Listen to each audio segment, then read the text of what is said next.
All right, so today we're going to dive into some pretty heavy stuff, to be honest. Yeah, this one's a doozy. Definitely. It all stems from, remember our chat with Layla Micklethwait, the trafficking hub petition. Oh, right. Yeah. So many of you wanted to really dig into these online platforms and, how they could be playing a part in all this harmful content.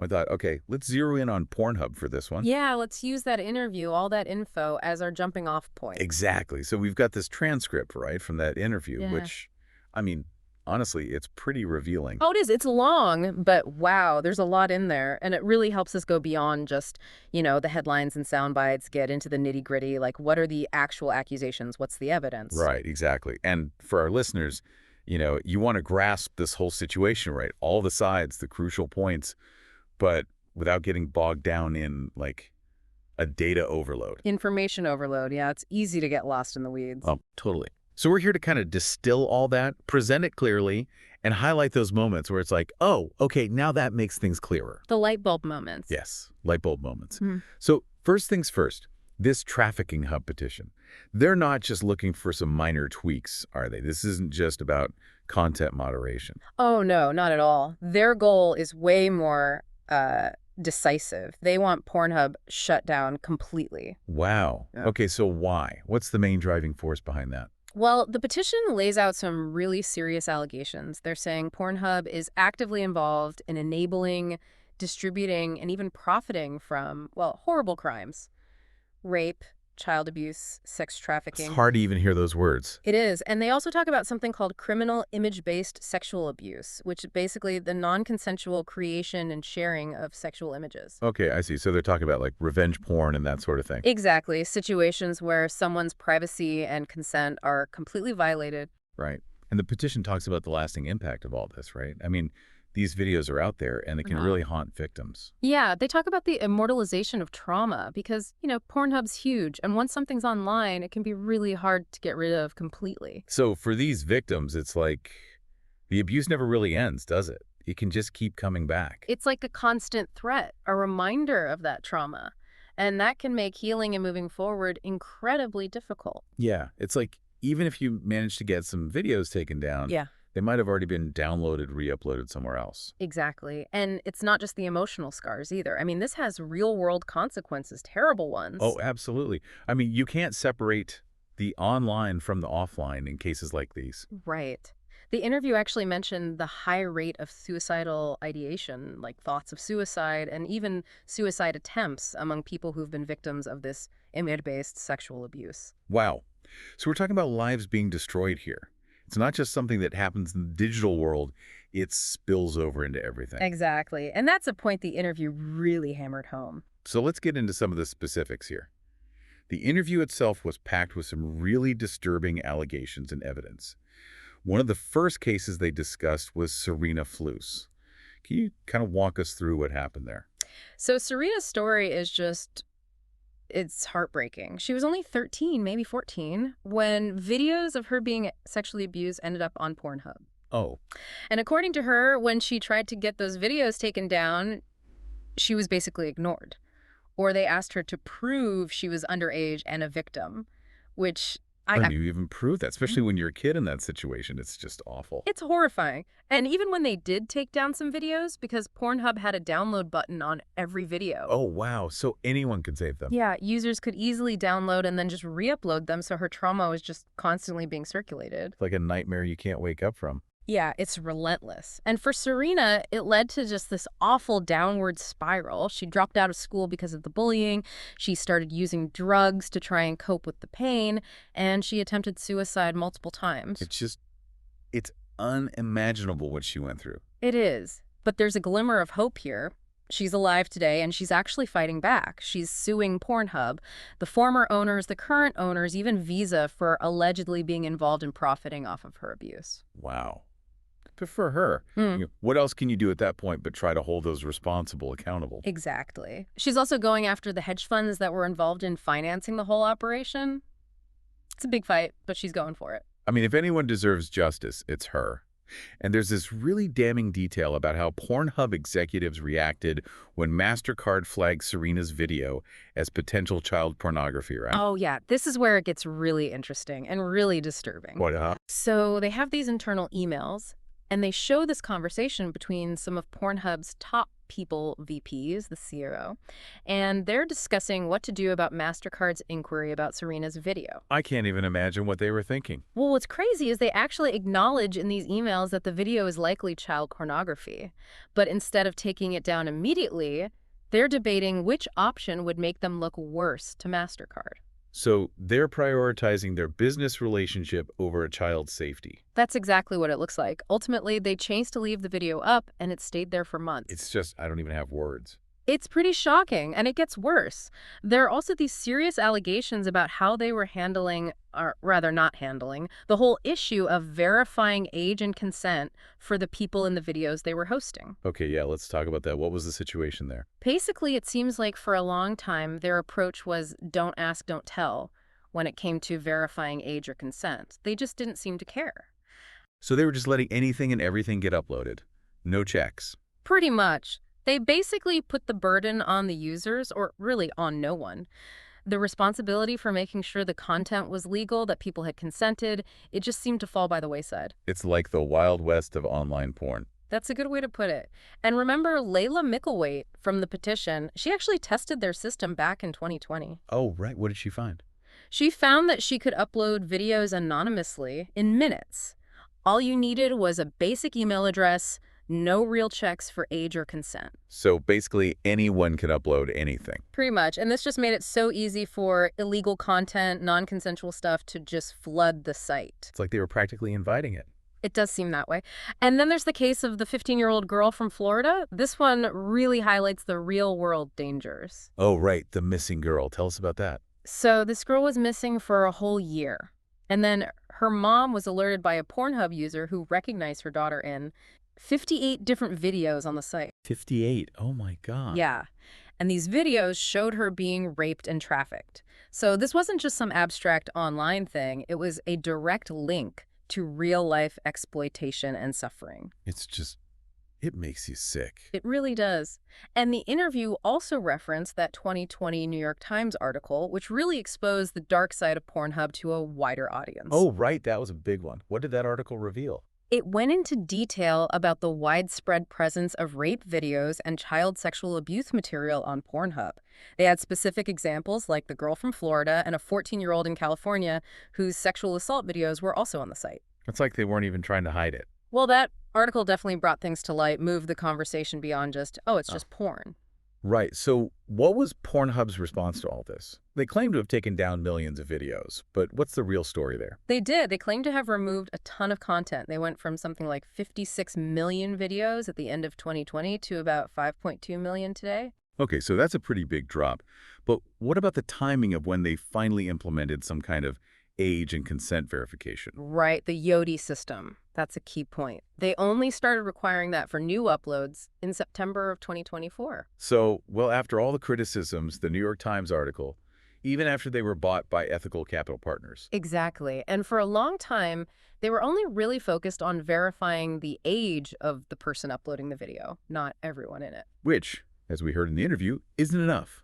I mean, someone could verify their own identity, but still upload illegal content featuring other people. Absolutely. They brought up the case of Rocky Shar Franklin, who was sentenced to 40 years for raping a 12-year-old boy. He uploaded 23 videos of the assaults to Pornhub, and he was a verified uploader. And there are other lawsuits from victims whose abuse was posted by verified users, too. So for months, maybe even longer, after being bought by ethical capital partners, they could still have been profiting off these videos where only the uploader's identity was checked. That's the implication, yeah. And even with this Yodi system, there are concerns about a pretty big loophole. Oh, really? What's that? So there's this auto tag function. Basically, it lets a verified performer vouch for the other people in their videos. So those people might not have to go through the whole age and consent verification process individually. Okay, so potentially someone could be tagged in a video they never actually consented to be in. Exactly. It's a system that could be easily exploited, and there's no guarantee that the compliance team would always catch these discrepancies. So even now, there are still cracks in the system. There are. And their own data seems to contradict their claims of having a handle on illegal content. Under the Digital Services Act, they had to report their moderation efforts, and for the first half of 2024, they took down over 3,700 images they believe were child sexual abuse material, and over 8,000 non-consensual adult videos. Wow, so even with all their supposed improvements, they're still finding and removing a ton of illegal stuff every month. That's right. And there's also the whole issue of how they handle users reporting problematic content. Oh, right. Tell me about that. So if you want to flag something as potentially illegal or violating their terms of service, you have to log in and create an account. But anyone can watch the videos without doing that. Exactly. Anyone, including children, can just browse millions of videos without logging in or verifying their age. So it's easy to watch, but hard to report something. Seems a little backwards. It does, and it might discourage people from flagging content, even if they're concerned about it. Yeah, I can see that. And what about the resources they had for actually reviewing all the flag stuff? Well, this is pretty shocking. At one point, they reportedly had just one person reviewing all those flag videos. And that person was working a regular 5-day week. One person for a website that size. One person. And they had a policy where a video had to be flagged 15 times before it even got put in the queue for review. 15 times, really? Yeah. And their backlog of flagged videos was in the tens of thousands. So this one person is sifting through tens of thousands of potentially illegal videos. I mean, come on. That's what it seems like. And there are even internal emails about this whole flagging policy. What do those emails say? Well, there's one from the chief product officer, and he's talking about how videos that get flagged 15 or more times don't really get a lot of views. So they're basically saying, if not enough people are watching it, it doesn't matter if it's illegal. It does seem like they might have been prioritizing viewership and profits over actually dealing with the flagged content. Which, of course, contradicts their claims that every single video gets reviewed by a human. I mean, clearly that wasn't happening. Right, and there are plenty of examples of really bad stuff staying on the site for a long time. They talked about the videos of the 12-year-old boy being sexually assaulted, which were uploaded by a verified user. Yeah, that's just, I don't even know what to say. Yeah, it's awful, and it clearly shows that just verifying the uploader isn't enough. And with the amount of stuff they were getting uploaded every day and the limited resources for moderation, I mean, how could they possibly review everything? Right, it just doesn't add up.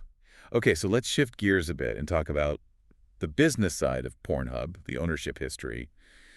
It sounds like it's been a bit of a revolving door. It has. They've gone through a lot of name changes. Manwin, MindGeek, ISO, now Ethical Capital Partners, which is operating as MindGeek Allo. And it does make you wonder if they're just trying to rebrand themselves every time they run into trouble. So it's like a game of musical chairs with the names, but is the underlying business model actually changing? That's the big question. The original owners of Manwin had legal problems, then they sold it. Then the new owner, Fabian Thielman, wanted to be like the king of the porn industry, but they had tax issues. Sold it again. And these new owners were pretty secretive until recently. Then it became MindGeek, which faced federal charges related to sex trafficking and lost partnerships with credit card companies. And now it's Ethical Capital Partners, or MindGeek Allo. So lots of changes, but are they really changing their ways? It's hard to say, but let's not forget about the money involved here. Pornhub gets billions of ad impressions every day. We're talking hundreds of millions of dollars in estimated annual revenue. So there's a huge financial incentive to keep things running the way they are. Definitely. And remember how the major credit card companies cut ties with them back in 2020? Yeah, that was a big deal. What happened there? So after all the bad press and the confirmed illegal content, Visa, MasterCard, Discover, PayPal, they all dropped Pornhub. But then Visa and MasterCard started processing payments again pretty quickly. Really? Why would they do that? It's not clear. But after more pressure, including lawsuits, they finally cut them off again in 2022. Now, Pornhub mostly uses cryptocurrency and bank wires for payments. Interesting. So even those companies have been kind of back and forth on this. Yeah, it's complicated. And there's this idea that Pornhub is now mainly an advertising platform for their other paid porn sites. Oh, so they're using the free site to drive traffic to their subscription services. Exactly. And those paid sites usually have age verification, so they're kind of directing people there. Okay, so it's a bit more nuanced than just shutting down Pornhub and being done with it. Right. I mean, even if they did shut down, there are other platforms out there. And then there's the dark web, which is a whole other beast. So it's a much bigger problem than just one website.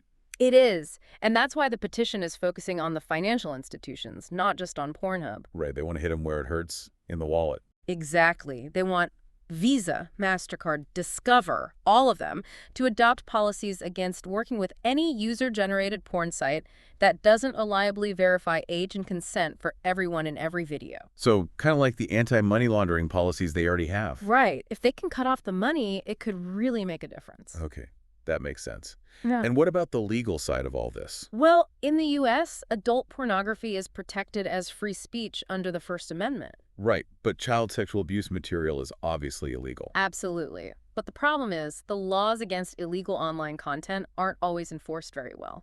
So it's hard to hold these platforms accountable. It can be. But one thing that's been helpful is civil litigation. Victims are suing these platforms directly. And that can be powerful, right? Yeah. Because they can uncover evidence during the lawsuit that could lead to criminal charges. Exactly. It's a way for victims to seek justice themselves. And then there's the Free Speech Coalition, which represents the adult entertainment industry. They're obviously a big player in all this. Yeah. They are. They're very vocal against any kind of obscenity laws or censorship.